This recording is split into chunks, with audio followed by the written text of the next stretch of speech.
اگر کوئی ولی آپ لوگوں کو بتائے بڑا قبولیت دعا کا وقت ہے، مانگو دعا قبول ہوگی، تو آپ کیسے مانگیں گے؟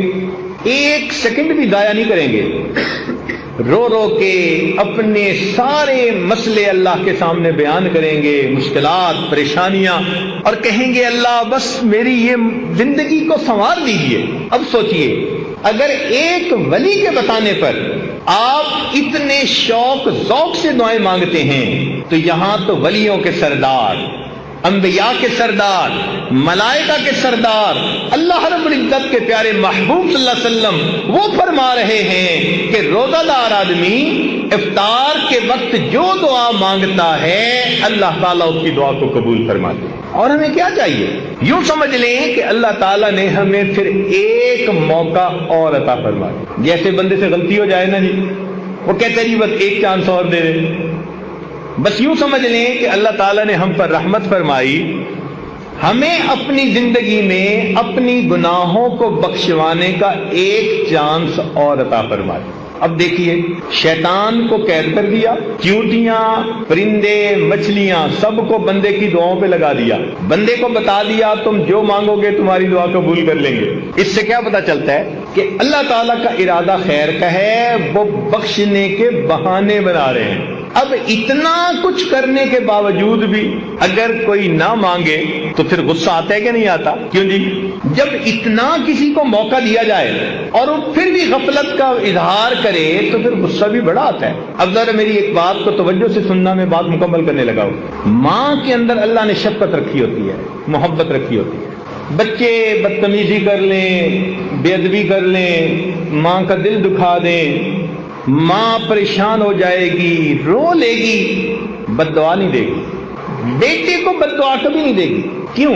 اس محبت کی وجہ سے، اس محبت کی وجہ سے جو ماں کے دل میں ہے، اس کا دل ہی نہیں چاہتا کہ وہ بد دعا دے۔ اور اگر کوئی اس کے سامنے اس کے بچے کو بد دعا دے تو ماں سن کے برداشت نہیں کرے گی، خود ناراض ہے، خود خفا ہے، مگر بچے کی بد دعا برداشت نہیں کر سکے گی، کہے گی آپ نے میرے بیٹے کو بد دعا دی ہی کیوں؟ کیا ایسے ہی دستور ہے نا؟ اگر ایسا دستور ہے تو ذرا توجہ سے سنیے۔ حدیث پاک میں آتا ہے کہ نبی علیہ الصلوۃ والسلام ممبر سے نیچے تشریف لا رہے تھے، آپ نے آمین کہی۔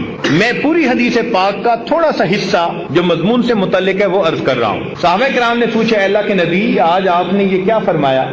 تو فرمایا جب میں نے قدم رکھا تو جبرائیل امین میرے پاس آئے اور انہوں نے بد دعا دی، باعودہ، برباد ہو جائے وہ شخص جس نے رمضان کا مہینہ پایا اور اپنی بخشش نہ کروائی۔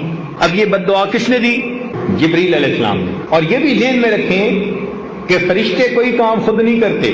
قرآن مجید میں ہے لا یعصون اللہ ما امرہم ویفعلون ما یؤمرون، کوئی کام خود نہیں کرتے، وہی کرتے ہیں جو پروردگار کا حکم ہوتا ہے۔ اس کا مطلب ہے کہ جبریل علیہ السلام آئے نہیں، بھیجے گئے تھے اللہ تعالیٰ کی طرف سے۔ انہوں نے آ کر یہ بد دعا دی، برباد ہو جائے وہ شخص جس نے رمضان کا مہینہ پایا اور اس نے اپنی بخشش نہ کروائی۔ اب اس بد دعا کو سن کے نبی علیہ السلام کو امت کے اوپر کتنی شفقت تھی، رات کو سجدے میں اتنا روتے تھے، غار میں روتے تھے، دعائیں مانگتے تھے، اتنی امت کے اوپر شفقت تھی، رحمت تھی۔ تو اگر آپ بد دعا سنتے تو آپ تو سن کے تو فوراً کہتے کہ جبرائیل بد دعا میری امت کے لیے کیوں کر رہے ہو، مگر نہیں۔ حدیث پاک میں آتا ہے کہ جبرائیل علیہ السلام نے بد دعا دی اور نبی علیہ السلام نے فرمایا آمین۔ اب ذرا سمجھیے گا کہ اتنا تو رمضان میں غافل بندہ غفلت کا ارتکاب کرتا ہے کہ اللہ تعالیٰ نے بخشش کی انتہا کر دی۔ میرے بندے میں شیطانوں کو بدوا رہا ہوں، میں تمہارے لیے پرندوں کو، مچھلیوں کو دعاؤں پہ لگا رہا ہوں اور میں تمہیں اختیار دے رہا ہوں، جو روزہ رکھ کے مانگو گے میں تمہیں دوں گا۔